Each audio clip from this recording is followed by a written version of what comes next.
provide the court with your sentencing recommendation. Thank you, Judge. Obviously, I'm very grateful to the court for its patience in listening to all of these victims here today. It was very, very important that you hear from them directly, and the stories that they shared with you, really very personal and very compelling as to the impact that this crime had on so many people on so many levels. The focus of my comments, Your Honor, will briefly speak as to Darrell Brooks and his prior history, because I think it's important there's a record of that. But I don't intend to spend a lot of time on Darrell Brooks, because I think what's already been said is the most important message that I'd like this court to think about overnight as you consider your options here. I will tell the court as to Mr. Brooks' prior record. The court is aware from the bail jumping charges he's pending on several felony counts in Milwaukee County. 21 CF 5020, he's charged with intimidation of a victim, that being Erica Patterson, and felony bail jumping with an offense date of November 8, 2021. He's pending on case number 21 CF 4596 with an offense date of November 2 of 2021, charged there with resisting, obstructing, felony bail jumping, second degree recklessly endangering safety, domestic battery, and domestic DC. That is the case where he is alleged to have struck Erica Patterson in the face with a closed fist after an argument, and then as she was walking away, intentionally ran her over with the same 2010 Ford Escape that he used in this attack. When the police went to his mother's home and found him there, he was in the Ford as they approached. He got out and tried to run into the house. He ignored their commands to stop. He tried to flee and eventually was apprehended. He lied to them and said he was not driving the Ford SUV that day, even though there was evidence to the contrary. That case is pending in Milwaukee County. He was released on $1,000 cash bail in that case on November 19th of 2021. There's a third file pending, 20 CF 2550. The charges are 2 counts of second degree reckless use of a weapon, felon in possession of a firearm. The date of violation is July 24, 2020. He was released on cash bail in that case in March of 21. In that case, the allegation is that he got into a fight with his nephew, and as his nephew was leaving the area, the defendant fired 1 shot from a handgun toward the vehicle that his nephew was in. The vehicle was occupied by 1 other person, and therefore he was charged with 2 counts. The next day, he was taken into custody, and a loaded Beretta 9mm handgun was located just a few feet away from him. That handgun had previously been reported stolen. I believe he has court on those files later this week in Milwaukee County, Your Honor. As far as convictions are concerned, there's a 2012 conviction from May 15th, 2012. Resisting obstructing misdemeanor in Milwaukee County, sentenced to 37 days jail consecutive to any other sentence. 4/23 of 2012, there were 2 files disposed of in Milwaukee County. One of them charged misdemeanor bail jumping and possession of marijuana. He was sentenced to 180 days in the House of Correction on both counts concurrent. There was another file for felony possession of THC as a second or subsequent offense. He was also sentenced to 180 days in the House of Correction for that file. I'm sorry, what was the conviction for? Felony possession of THC as a second or subsequent offense. Thank you. On April 30, 2010, he was convicted in Wood County of strangulation/suffocation with other charges for battery and criminal damage to property dismissed and read in. There was a withheld sentence for 3 years probation. Ultimately, it was revoked in 2011, and he was sentenced to serve 11 months jail. 2009 conviction from Manitowoc County for misdemeanor obstructing, sentenced to 2 days jail, time served. 2005 conviction from Langlade County. Actually, it was a county ticket for disorderly conduct. He never paid the fine on that, so he ultimately served 30 days jail. 2003 conviction in Milwaukee County for resisting obstructing, 20 days in the House of Correction. 2002 conviction, Milwaukee County, felony possession of THC, second or subsequent offense, 50 days in the House of Correction. 2000, convicted of substantial battery, party to a crime, sentenced to prison, withheld, and 3 years probation imposed along with 6 months of condition time.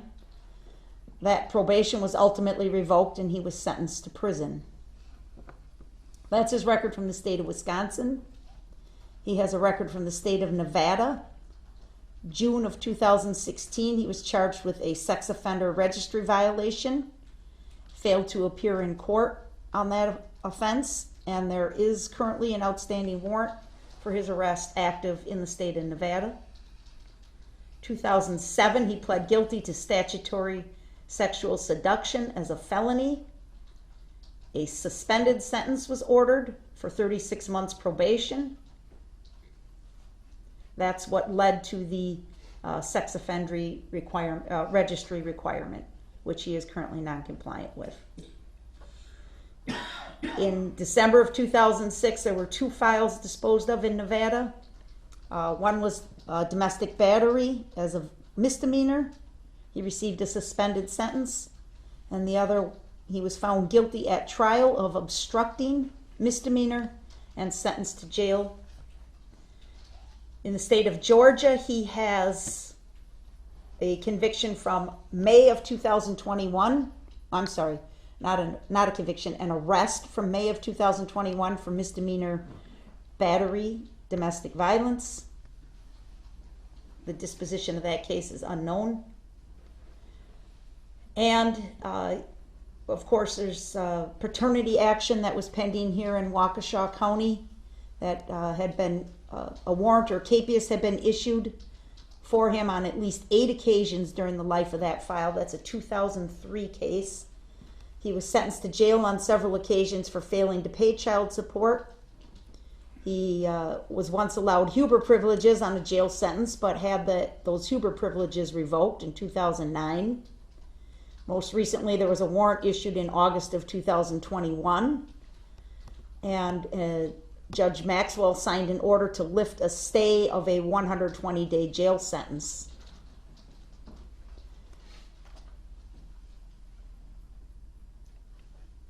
That is the extent of his criminal history that we are aware of, Your Honor. I think it's very plain on its face. He's a lifelong criminal.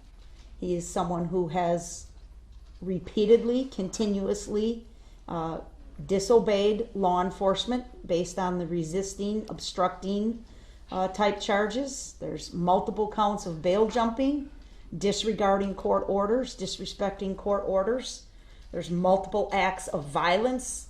There's weapons violations. This man has a history and a pattern of engaging in violent, dangerous behavior in the community. And it was no different on November 21 of 2021. I'm not going to spend a lot of time talking about the attack. And I choose to call it an attack instead of referring to it as the parade, as somebody mentioned. There's nothing wrong with the parade. The parade is good. The parade is the embodiment of a community. That's what you expect to see at a parade, is children at a parade, families, people from all over the area coming together for a joyful, happy event. The parade will continue. It will kick off again in a few short weeks. And I hope and pray there's joy and laughter and kids in the street collecting candy. That's what it should be. So I'm not going to refer to this case as the parade. I'm going to refer to it as what it was, an attack. And the facts are very clear, Your Honor. Very few of the victims who were struck had any idea this car was barreling down on them. It's an act of a coward, plain and simple. They had no way to know it was coming. And he mowed over them and ran them over without any ability to defend themselves. What is so offensive about this conduct, Your Honor, is obviously the violent nature of it, but even more so,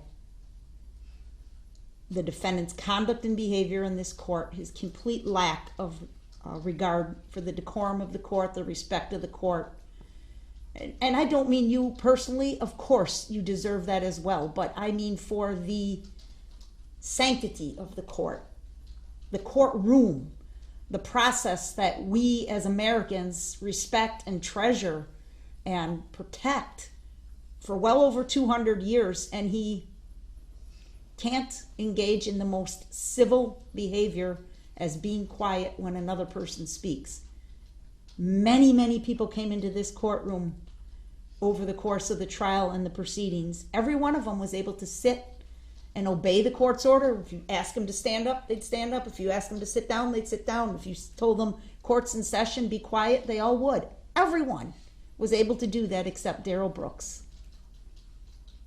I think he was able to do it. I just don't think he wanted to. I just think this is all part of his charade. This referring to himself in the third person, trying to distract him or detract himself, I should say, from the events, taking absolutely no responsibility. It's the act of a narcissistic coward. Those words have been used here today, and nothing could be further from the truth. He is a coward. He ran like a scared little chicken from this parade, trying to slither away in the dark of night, but only to stop long enough and try and take advantage of good citizens that would help him. He calls and lies to his mom, right? Get me an Uber. I can't get into it. He lies to the officers repeatedly. We saw the time of his arrest. We heard the testimony from Daniel Ryder, a good man with good intentions and a good heart who took this murderer into his home and held him there long enough for the police to come and take him away without any knowledge whatsoever of what had gone on. He takes advantage of everyone. He's extremely manipulative. He absolutely thinks he's in control of everything, when in fact, as he sits here in custody, he's in control of nothing except for his own behavior. Mr. Brooks, be quiet. I'm not going to sit here and be disrespected. Mr. Brooks, be quiet. I'm not going to You'll sit have here your and be opportunity. disrespected. These are sentencing arguments and they can make them. So I could do the same thing? Mr. Brooks, there's nothing disrespectful. They're doing it in Yes, a it is. respectful Okay, way. call me out of my name again. Go ahead, Attorney Opper. Judge, these are the facts. You heard from so many of these parents and so many of the people that were there of that fight or flight, right, that kicked in. He ran. He fled. He tried to protect his own self. That's it. That's all he did.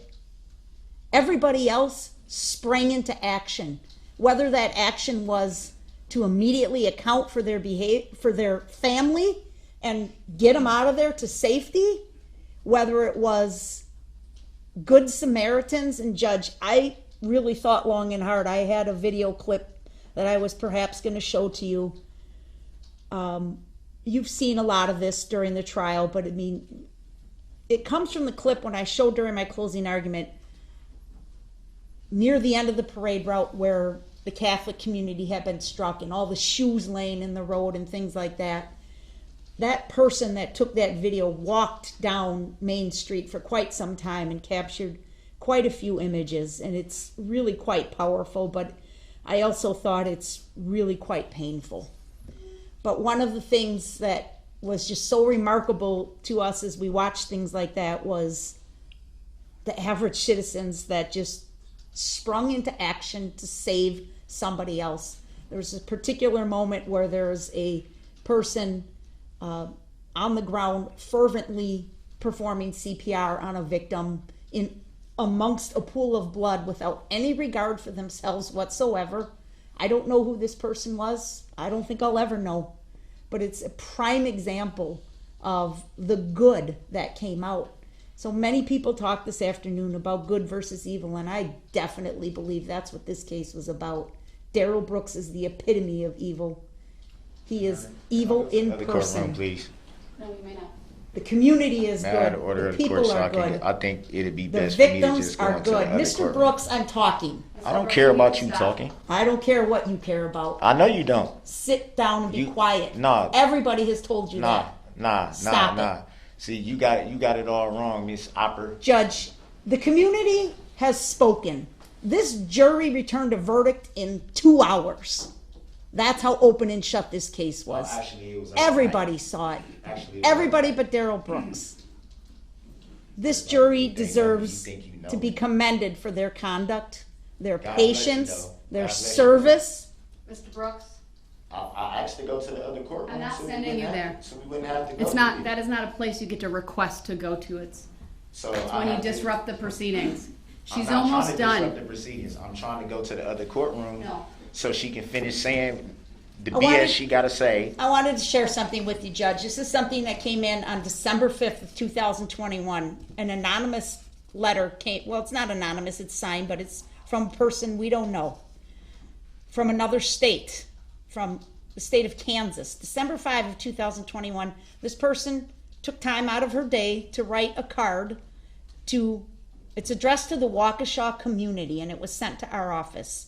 And she wrote, "We have been praying for the healing of your community. Please know that there are people who care deeply all over this nation." That's the kind of message Darrell Brooks needs to hear, because I know during the trial there was a lot of cards, a lot of messages received in my office and in your office. Good, hardworking, decent people that respect the law, that respect human life, that respect their neighbors, that would take the time to comment and say, "Good job. We support you. We are with you." And you saw that strength behind me all day. Those young kids, children, coming up. I mean, Your Honor, I'll say this. God is good. There's been a lot of talk about God. There's been a lot of talk about religion. Darrell Brooks brought the Bible into this courtroom. Every day. These children are remarkable for their strength, for their healing, their physical healing. We haven't met these kids before. We've never met them. We met them today for the first time. You would never know the serious injuries that they suffered as a result of Darrell Brooks by looking at them. Of course, there's much healing to be done. But isn't it remarkable that in a year's time, look how far we have come as a community. Look how far these families have come. These families, these victims that stood up and pointed to Darrell Brooks and said, "You will not beat me. You will not knock me down." That's what we need to move forward with as a community, Your Honor. His behavior is done. We're done with him. He has forfeited his right to be in this courtroom. He's forfeited his right to be in our community, period. There is not one thing that mitigates this sentence, not one. He deserves the absolute maximum sentence on all counts consecutive. Look, Judge, you saw the videos. This wasn't him plowing in to one large group of 50 people at one point in time and hitting them. It was linear. He hit one, kept going. Hit two, kept going. Hit three, kept going. All the way down the street. That's consecutive sentences, Your Honor. That's intentional, willful, volitional conduct that warrants consecutive sentences stacked one on top of the other, just as he stacked victims up as he drove down the road in complete disregard for any other person whatsoever. We kept the kids out of the courtroom in the trial, Judge, but boy, it's impactful to listen to them today and realize this isn't just, victim GG. This is a child that you willfully ran over with a 3,000-pound vehicle, as so many people so adeptly observed. Police officers, first responders, the medical professionals. It's kind of weird, Judge, because we're coming up on the anniversary, of course, and we're coming up on the weekend before Thanksgiving, which is a weekend that a lot of people pay attention to on the calendar because here in good old Wisconsin, it's deer hunting season. It's a lot of families going out, starting their Christmas activities, Christmas festivities, Christmas shopping, whatever it is. So it's kind of a weekend that comes around every year that on its own, it's not a holiday, it's not really a known day, but we all know that first weekend before Thanksgiving and what it brings. We all look forward to maybe a short work week, spending time with family, getting together, and here it comes, and it's the anniversary of this attack at the hands of Darrell Brooks. But we're going to have an ability to move on from that. We have the ability, we have the tools as a community, Your Honor, to do that. And that's definitely because of everyone that responded to this incident, the first responders, the police officers, the medical personnel that got paged in on a Sunday night when we're all hunkered down, Packers had played, it's cold, it's dark, and they all had to spring into action and respond. And there were law enforcement from all over southeastern Wisconsin, fire department, EMTs. No one paused, no one hesitated for a second. They just came and helped.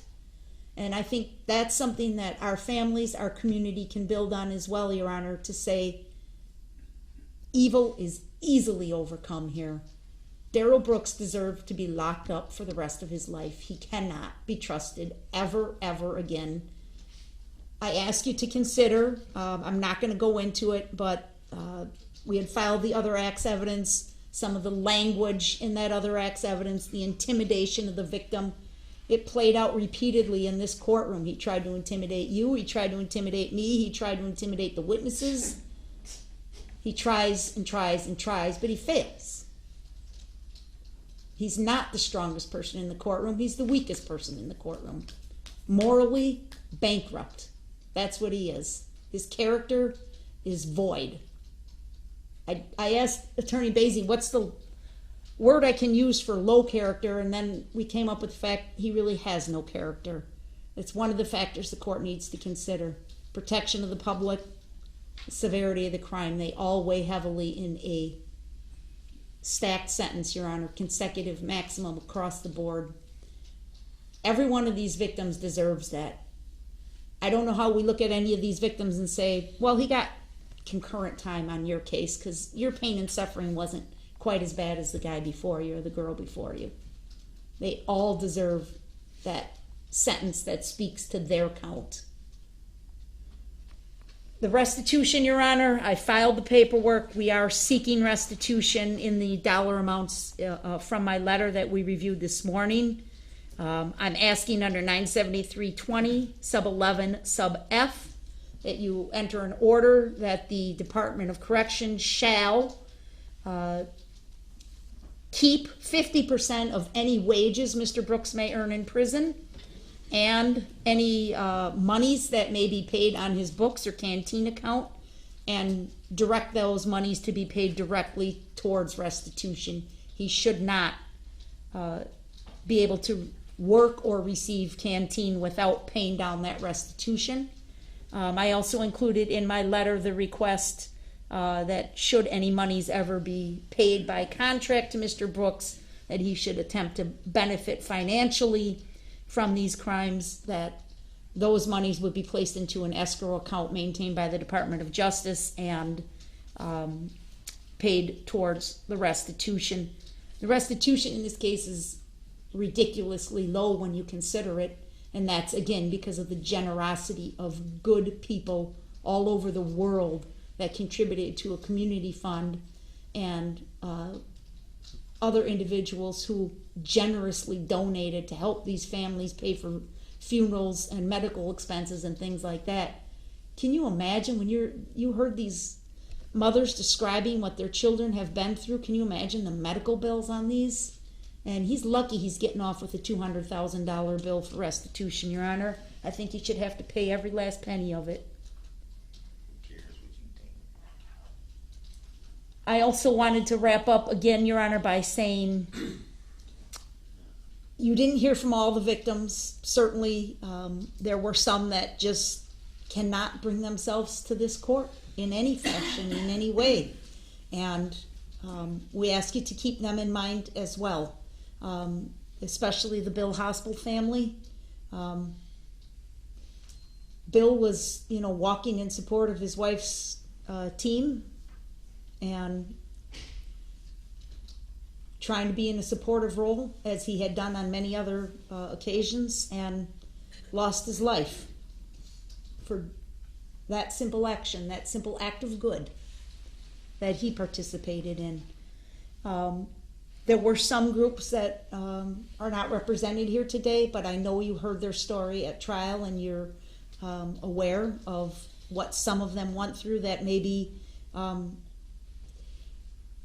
wasn't specifically addressed here today, but I just ask you to keep in mind that we certainly presented a wide array of victims to you, but not everyone. And then certainly, as I mentioned at the outset, the community as a whole absolutely demands justice for these victims, these families, and for the community itself. That Darrell Brooks has no redeeming value, Your Honor. Thank you. All right, thank you.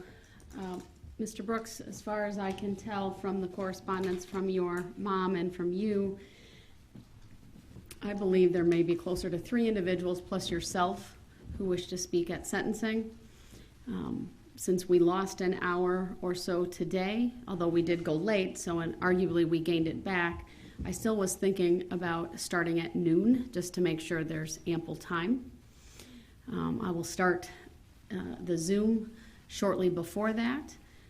The information has been provided to your mother, and I believe she will provide it to the other individuals on your list who wish to attend and make a statement on your behalf. So right at noon, we will start that process. Typically, I would hear from the individuals on your behalf with you going last, but you tell me if you want it to go a different order. No, that's fine. All right, and then I'll hear from you. I may take a short break before I come back out, or even a longer break, depending on the timing of everything tomorrow, to just collect all of the final statements and process them. Obviously, I'll take the overnight to process what I've heard today, in addition to what I've already been doing on my own. And I haven't seen any written statements on your behalf. I don't know if anything came in today during this hearing, but I'll rely on the verbal statements that are made and then yours at the time of sentencing, or prior to me imposing sentencing, okay? I apologize. It's very emotional and frustrating right now, so I apologize to you, Your Honor, in court. I understand it's frustrating, and I understand that It's just very hard to sit and, it's almost like a pile-on. So I still understand that I have to conduct myself respectfully, so I apologize. I think the apology needs to be made to the victim, sir, more so than this court. Definitely. I was just referring to I know. the. All right, anything else from either party before we conclude for this evening from the state? No, Judge, we'll see you at noon. Thank you. From you, sir? Not at this time. All right, we are in recess. I'll see everyone tomorrow at noon.